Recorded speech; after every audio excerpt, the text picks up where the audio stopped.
On this week's episode of the podcast, I don't want any repeat clients. Welcome to the Crushing Debt Podcast with your host, Florida attorney Sean Yesner, where our goal is to help you get rid of the financial bullies in your life. So welcome back to this week's episode of the Crushing Debt Podcast. My name is Sean Yesner, owner and founder of Yesner Law. And what do I mean by the title of this week's episode, I don't want any repeat clients? Well, the lifeblood of most businesses is repeat clients, but I completely understand that as a bankruptcy attorney, repeat clients are, number one, hard to get because you can only file bankruptcy once every 8 years if it's a Chapter 7 to a Chapter 7, and there's other time limits, prohibitions. I did write a blog about it. If you want to go to the Yesner Law website and search through the blogs, I did write an article a couple years back on the time limits between filing bankruptcies, but I get it. Bankruptcy is almost a four-letter word these days. People are still a little embarrassed to file it. They're a little scared to file it. Just yesterday, I said that somebody was a bad candidate for bankruptcy because they owned 2 cars free and clear, and they had about 10 grand in the bank. And with all of those assets that I could not exempt, bankruptcy was a very, very bad idea for them. Even if we had said, let's file a Chapter 13 and pay to the creditors the value of the non-exempt assets, well, the value of the non-exempt assets was almost as much as the debt they owed, and they would have had to pay the debt back at 100%. So for a whole bunch of different reasons, filing bankruptcy was a bad idea for this client. And so there are times where bankruptcy is a bad idea.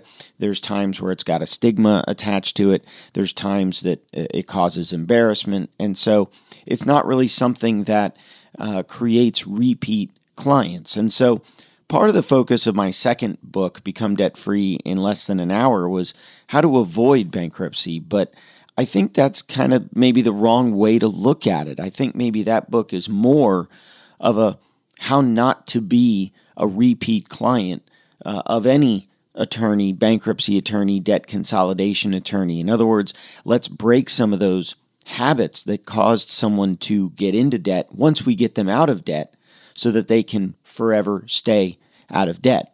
So I'm going to be doing a little bit of rebranding around the book, Become Debt Free in Less Than an Hour, but with the mindset of it's not a tool to create a debt-free environment, and maybe it is. Maybe the tools in the book will help with that, but it's probably more of a tool to keep you debt-free once you become debt-free. And so I want to maybe try to look at it from that angle for a bit. But before I get too deep into this episode, I do also want to mention our friend, our sponsor, our referral partner, Sam Cohen with Attorneys First Insurance. Again, he writes errors and omissions insurance, malpractice insurance for attorneys and title companies all over the state of Florida, all over the country. If he's not licensed in your state, he can become licensed in your state, or he can refer to one of his peers in your state. So if you are an attorney or a title company and you want an apples-to-apples comparison of the malpractice insurance you have now and what could be coming around at renewal time, or if you're a friend of the show, a way to support the show is if you know an attorney or title company, refer them to Sam Cohen, sam@attorneysfirst.com or www.attorneysfirst.com. That would be a great way to support our sponsor to the show. Again, a friend, a colleague, a referral partner, a vendor. So we have such a great relationship with Sam Cohen, and he is such a huge supporter, both with his ideas and with his sponsorship of the Crushing Debt Podcast, that we want to support him the best way that we can. So getting back into the content here, I wrote this book called Become Debt Free in Less Than an Hour. I've talked about it on a lot of the previous podcast episodes. I'm sure you can search the library and find plenty of stuff mentioning the Become Debt Free book. But what I wanted to do today was sort of shift the focus a little bit. Like I said at the beginning, like I said at the introduction, it is a way potentially to avoid bankruptcy. The book is a way to potentially get your budget, get your debt under control so that you can avoid bankruptcy or you can become debt-free. That was the original intent of the book. But after looking at it and talking with clients and looking at other material in the industry, it seems like the Become Debt-Free book is now more of a tool of, after you get out of debt, how do you stay out of debt? Again, I love all my clients. And for those of you, please don't misinterpret this as, I said I don't want repeat clients. It's not that I don't want repeat clients. I will take a repeat client. I will always be there for my clients to help them. I will always be there for my clients, current, past, present, former, to help them with any issues that arise. So absolutely, please call me. But interestingly, one of the things that I want to try to shift the focus of the Become Debt-Free book is to eliminate the repeat client so that they don't need to feel like they have to call me. If there's a need, absolutely do that. I'm always here to support my clients. I'm always here to support my listeners. I'm always here to support all of you. I'm always here to do what I can to help. But if I can reduce the number of people that maybe file bankruptcy or eliminate their debt in some other way and slide back and get back into trouble. We hear all the time, lottery winners, after they win the lottery, they don't change those habits that cause that influx of money. And so within a couple of years, they're broke again. Professional sports, professional athletes, they get this flood of money when they turn pro, and they don't necessarily know how to spend it correctly. And so after their career is over, or even sometimes during their career, there are a ton of professional athletes that have had to file bankruptcy because they don't know how to manage their money. So how do we prevent this from happening? How do we cause some of this stuff to no longer happen? And again, that's a big focus of the Become Debt-Free book. So I took some notes and I wrote down some stuff here that I wanted to explain to help promote this thought process of, if you need me, I'm here. Give me a call. I'm happy to talk to somebody about how to become debt-free. But if you've already gone through that process, how do you stay debt-free? And maybe that's the best labeling of the episode. Maybe that's the best labeling of the rebranding, is not how do you become debt-free, but how do you stay debt-free? So here are some ideas right out of the book that I want to go over. Some of them I've covered before, some of them I haven't. But here are some ideas that I wrote down in the book about how to stay debt-free or become debt-free. But for purposes of this episode, how to stay debt-free. So first, check your credit score. Checking your credit score is great because it may pull up problems, inaccurate information that you didn't know existed. Now, during the CARES Act, during this time where the CARES Act applies, you can pull your credit report multiple times for free. You don't need to do it once a year. I would also be aware of scams that come up. There's a lot of websites out there that promote that you can pull your credit report for free, but a lot of them become subscription-based models. There's only one free credit report website that is promoted or sponsored or acknowledged by the U.S. government, by the U.S. Federal Trade Commission, and that website is annualcreditreport.com. That's the one place that is legitimately free that you can go to get your free credit report. Now, if you forget what that website is, what I do is I type in FTC credit report, Federal Trade Commission credit report, FTC credit report, and it pulls right up. It's one of the first pages. So what I would do is check your credit and see if there's anything in there that is inaccurate. Now, how does that relate to debt? Well, if your credit score goes up, then the cost of borrowing money goes down. And if the cost of money goes down, you're paying less interest. And if you're paying less interest, you have more money in your budget. So I would go to annualcreditreport.com and double check your credit report at least on an annual basis. More often than that, now that we're still sort of in the CARES Act period, we're still, we're all getting vaccinated. We're all dealing with the end of COVID-19, hopefully. So go to annualcreditreport.com to get a copy of your free credit report. Now, if you find errors in your credit report, let me know. I can help maybe remove those negative credit references. And if the credit repair companies or the credit agencies, rather, don't remove those negative credit references, then there is a remedy to sue not only the creditors, but the credit reporting companies to get those errors fixed, potentially put some money in your pocket. And I work with a couple attorneys that I refer these cases to, and all of them charge on a contingency basis. So it would be no or very little money out of your pocket to get your credit report fixed. Not only is it free, but then there's attorneys out there that can help you remove some of these negative credit references. So check your credit report, and if you find something on there that's inaccurate, please let me know. I can help with that. My second point here to stay debt-free is to create a budget. Now, for those of you that have gone through bankruptcy, you already have a budget. It's Schedule I and J of the bankruptcy petition. So you already have a built-in budget. What I guess annoys me about some of my clients is that we put this budget together, we put the Schedule I and J together, and then they set it aside and they just go based on, we got X amount of dollars in, we got to pay X amount of dollars out.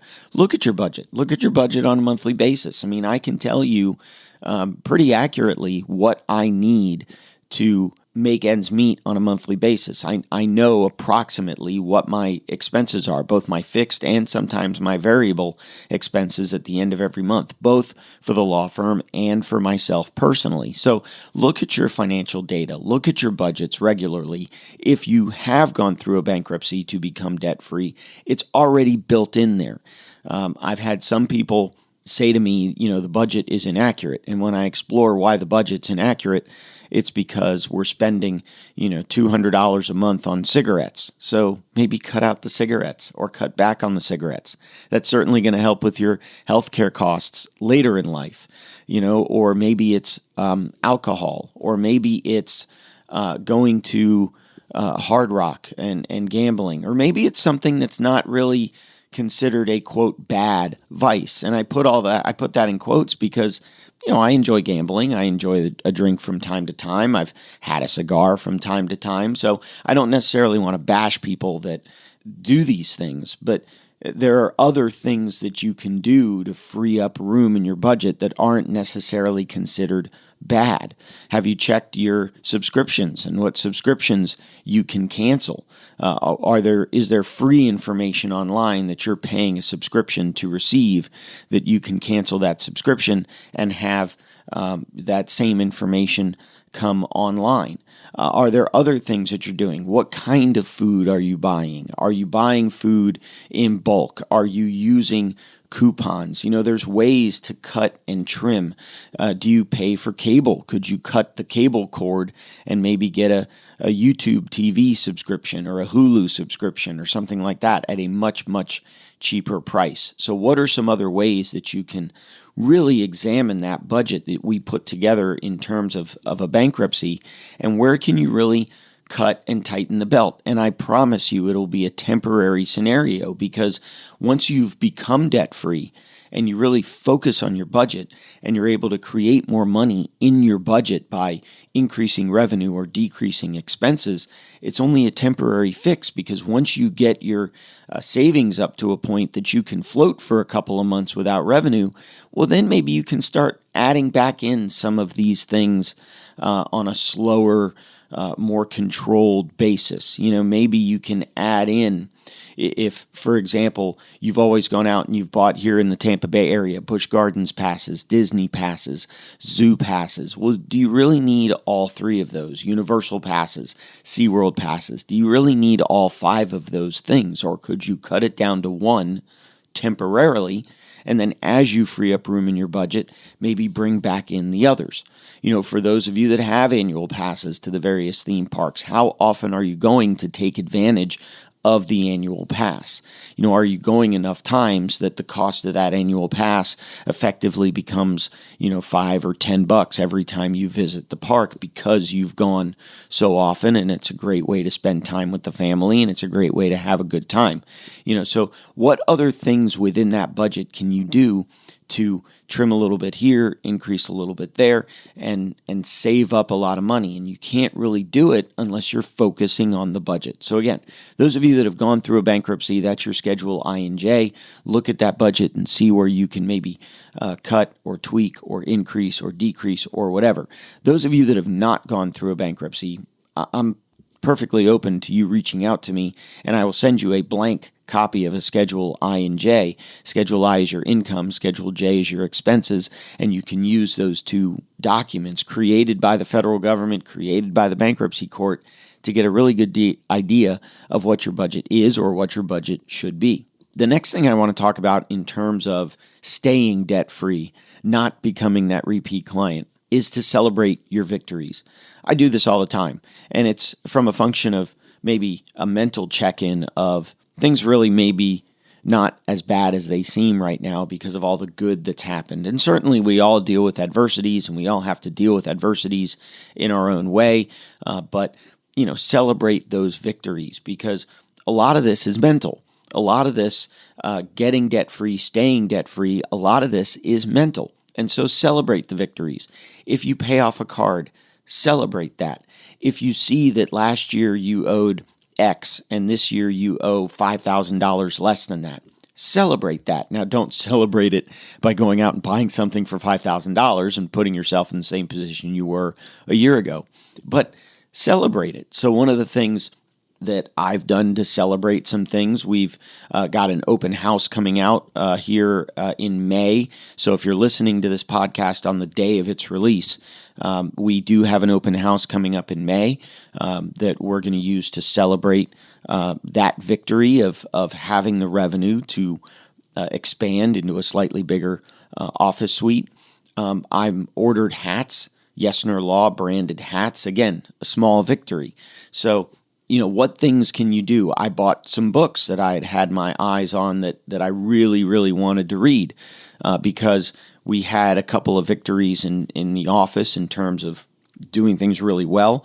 I bought those books for myself, and I'm in the middle of reading them now, and I know at some point in the future you all will be the beneficiary of what I gain from those books. So celebrate your victories. You don't necessarily have to go out and splurge, and you don't necessarily have to go out and spend a ton of money, but celebrate your victories.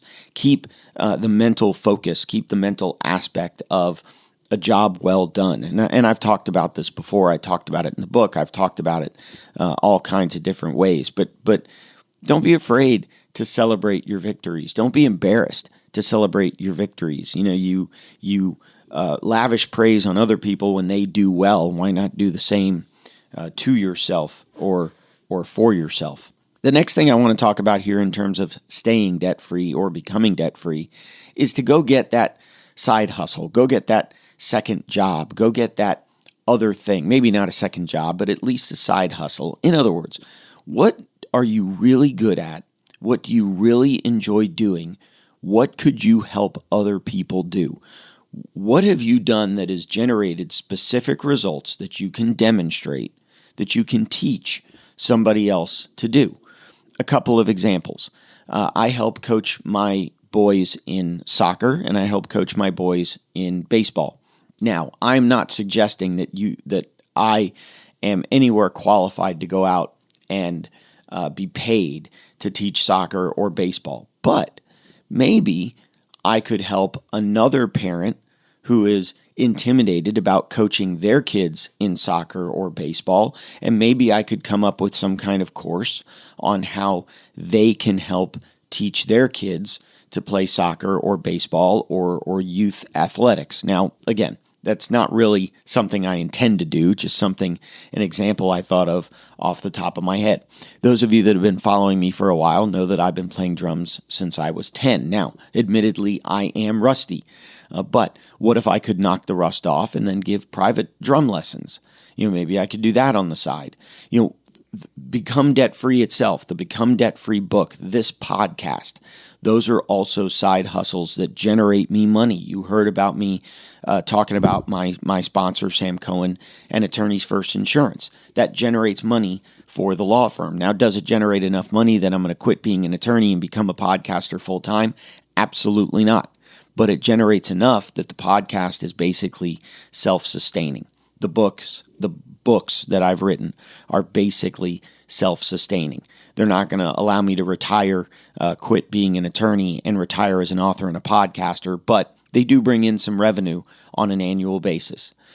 So a lot of people out there, and this is maybe even something to be careful of, a lot of people out there are promoting themselves as podcast coaches. Now, I've been doing this podcast for, over 5 years in terms of content, and probably over or near 6 years in terms of chronology. Now, that probably qualifies me to give people tips and pointers on how to start up their own podcast. Now, I'm not necessarily going to do that because that's not really the focus of what I want to do. But again, that's an example of a side hustle. What can I do really well that I can teach somebody else to do and get paid for it? Can you sell stuff on the internet? Can you sell football cards, baseball cards, trading cards, Pokemon cards, whatever, on the internet? What things are you really, really good at? What skills do you possess that you can monetize at night after work is over, that maybe even you enjoy, that'll help you relax a little bit? And that'll be a way to bring in additional revenue and stay debt-free, or even become debt-free if you need a way to get that debt paid down quickly. One of the other things, I've talked about cutting the cord. I've talked about canceling subscriptions. Other ways to reduce expenses. You can always negotiate insurance. Now, something interesting here, you can also negotiate cars. So I just got a new car. My old car was a lease. The lease term was up. I loved my old car, but I was tired of the high car payment. So I went to the dealership and I negotiated a new lease on a new car that was a different kind of car. I went to an SUV, mostly because of helping the kids in sports. I went to an SUV, but the SUV was cheaper than the sedan that I had, so I cut some expenses there. Not only did I cut some expenses there, but because I got a new car, my car insurance went down, so I cut some expenses there. And so not only was I able to reduce the car payment, I was able to reduce the insurance payment, giving me more room in my budget to either save money or fund other things. I think I estimated that I saved probably $100 off my budget. Now, $100 in a vacuum doesn't seem like a lot of money, but $100 combined with cutting the cable cord and saving myself $150, combined with getting rid of subscriptions and saving me another $50, I mean, it adds up, where now at the end of the month, I've created $200, $300, $400 extra within my budget because of a drop in expenses. What could you do with an extra $300, $400 in your budget? Could you pay off debt faster? Could you save faster? I've increased my savings rate. So last year, I had, I want to say, $200 a month coming out of my paycheck to fund savings, and now it's closer, I think it's $300 a month. So at the end of the year, I will have saved up an extra $1,200 in savings, which again, by itself is not a lot of money, but it adds up quickly. So if I can have some money saved up in my checking account, have some money saved up in my savings account, maybe that allows us to take that extra family vacation that we've been wanting to take.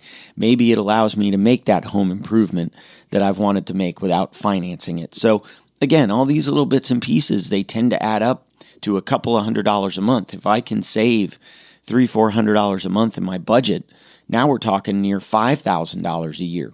What could you do with an extra $5,000 a year? Again, I've talked about stopping the vices. I've talked about clipping coupons, buying food in bulk, putting those two together. We spend less at the grocery store because we buy in bulk, and I make sure that I buy stuff that we're going to use before it spoils. I'm not going to buy a vat of mayonnaise because we don't use mayonnaise that often, but I do buy 2 24 packs of eggs because we go through a ton of eggs, cooking breakfast, cooking desserts, cooking other kinds of things. We go through a ton of eggs, and so I always eat the eggs. The family always eats the eggs before they go bad. So buying in bulk, cutting down on expenses that way. So again, the point of this episode was really, I enjoy my clients. Mostly. I enjoy my clients.